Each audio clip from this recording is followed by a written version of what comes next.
Hello, it's been a while, and today I'd like to go through with you how I have been going from this study on the left to the concept on the right, something that I've been thinking about for a while. A lot of my time is spent painting kind of painted studies and less actually producing concept art, and I thought I'd quite like to produce more concept art. So I've been trying to navigate my way from a painted study to a kind of finalized concept in a short amount of time. So here's another one. It was a Goblin Shark. I made it this kind of creepy horror demon. No idea. And the idea, of course, is that I haven't done any thumbnailing or preliminary sketches for any of these. I've just done a study and then taken it to the concept stage. Obviously, when you're at that stage and you have that kind of concept-y painting, there's nothing to stop you working your way backwards, doing more thumbnails on top of that, iterations from it, changing the colors, messing around. Then I've just found that it's been a really great place to kickstart myself off from. If I just want to produce a concept, I don't want to have to think about necessarily like a brief or a prompt, because that's the great thing about this is the study that you do is the brief or is the prompt effectively. So here's a really quick speed painting of me doing this. I think it's a whale shark, and obviously the more interesting your study or kind of subject matter when you're doing the study, the more interesting of a result you're going to get when you try and convert it in some way into a concept. So keep that in mind. But this is a really quick study. I think it was 11 minutes in total, and I've sped it up for this video, so it's really flying through. It would help, and you'll see why, to actually probably spend a little bit longer on the study and get it to a more refined stage, because what we're going to do is we're going to take the study. I'm just going to remove the background of this one. But the idea is you take the study and you can warp it and stretch it and sample it and move it around and create something new with it. So obviously if the study is a more polished painting, then you're going to retain a lot of that polish when you're going into the kind of realm of painting from your imagination. So as you can see, I'm just waggling them around, trying to get something vaguely interesting going on. I thought I could move a fin up. And you can see how already at this point, it's still fairly close to a whale shark, but you could imagine it being a new concept for a creature in some sort of aquatic game, Subnautica, something like that. And it reminds me of something that I think Feng Zhu talks about quite often, which is that in reality, to make successful concept art, you don't necessarily have to change reality that much. Bit wordy, but you can take something from real life, you can sample it from the real world, and if you just change it slightly, you're going to get a completely unique concept. Prime example, unicorns, right? Someone took a horse and decided to put a horn on the front. That's the only difference, and suddenly it takes on a life of its own. It's its own creature, it's its own concept. Now, for the purpose of this, I want to do something a little bit more extreme to make it obvious, but you could feasibly stop at any point in this process and have something just to work from. This is more of a kind of board to springboard yourself off from, get you started, get a concept there, get an idea in your head. But as you can see, I'm retaining all of the colors from the original whale shark study, and just putting them back down to describe form. The direction of the light is already decided for me. The texture of this creature is decided for me. It's just the texture of the whale shark. The overall color and the kind of sort of personality. You might have noticed at the start when I was talking about the Goblin Shark, I turned into a concept, and the other one, I don't know what type of fish that is, but it's really wacky. While I was doing it, I was kind of consciously thinking about the personality of the thing I was studying. obviously this helps if the thing you're studying is alive, like a creature, an animal. I found that fish are pretty interesting because already they look unusual. If you showed someone some of these strange fish that people have never seen before, they might assume it's from a film or a game because they're that wacky. But they tend to have personality. They can look a bit funny. They can look scary. They can have more angular or soft shapes in them. Someone in my Discord server painted a very happy looking fish and turned that into a concept. So it's quite nice to try and reflect the personality of the thing you're studying and exaggerate it to make a concept. It's just working with what you've been given in an interesting way. Even if you don't necessarily agree that this is a useful or productive way to come up with new concepts, because you are limited somewhat by the original image that you reference, it's still a good exercise in itself, like as a learning tool, because it's a good challenge to take something completely unrelated and make something interesting out of it.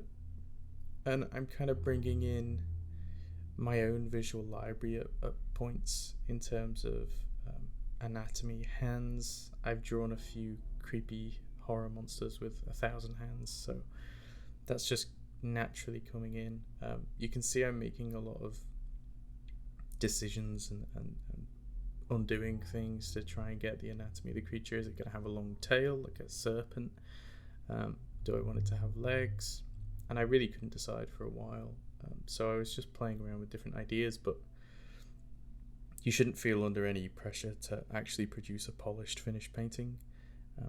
It is just a case of manipulating your own study to produce something new.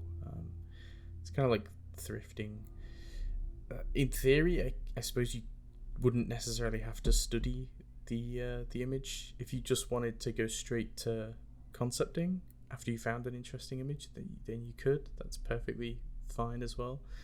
The only reason I've been using studies instead of just manipulating photographs is because A, I like the fact that it's painted, and B, I'm doing studies a lot in my own time anyway, so making use out of them, I know they're already useful and I already learned from them, but just kind of squeezing out a little bit more from them is quite good.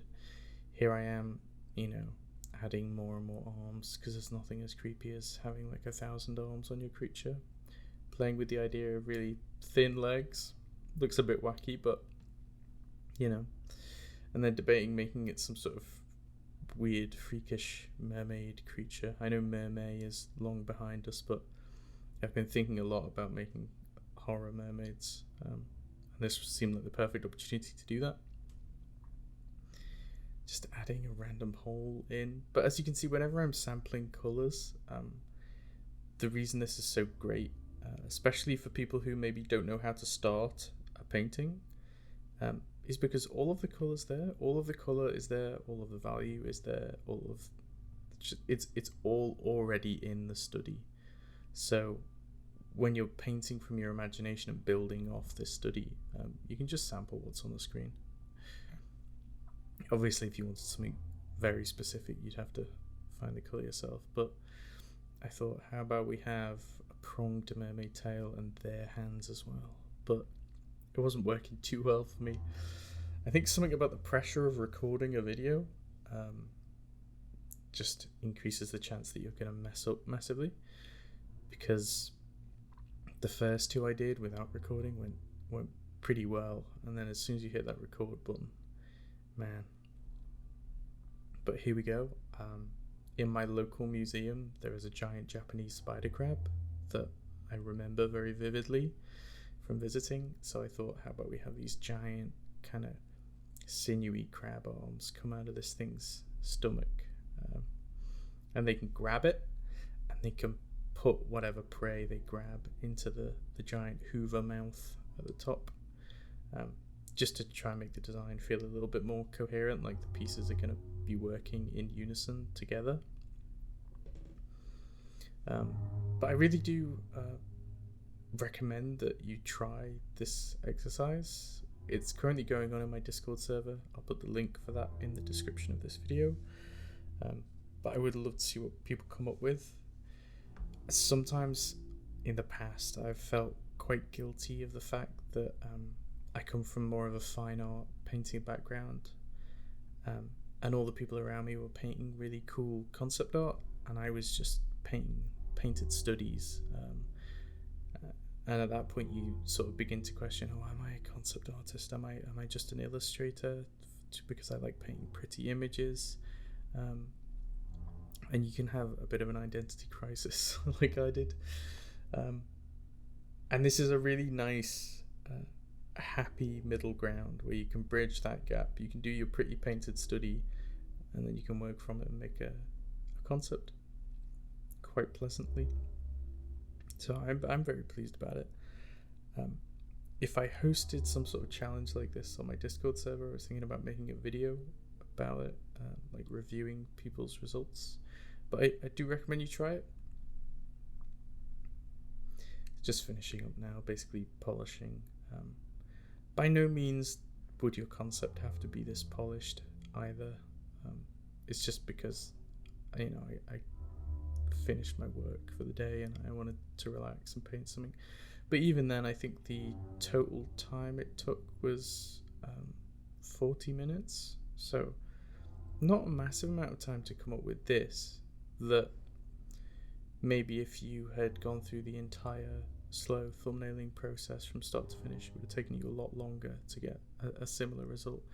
But you do have to be quite confident in your decision making to just go in at the deep end and start painting something from scratch. I think the fact that I've been doing a lot of anatomy studies lately has helped me with this, because I'm sort of building these masses just by painting. But yeah, I think the same might be applicable to drawing as well, if you drew something as a study. But here you go, here's the whale shark, and then here's the horrific arm creature I made from it. I hope you all have a lovely day. Join my Discord server, links in the description. I will be streaming on YouTube soon, I hope, if my internet holds up. And I hope you do this challenge, because it's pretty fun. I hope you can see how useful it might be, and please do ask me any questions in the comments if you have any. I'm more than happy to reply and help.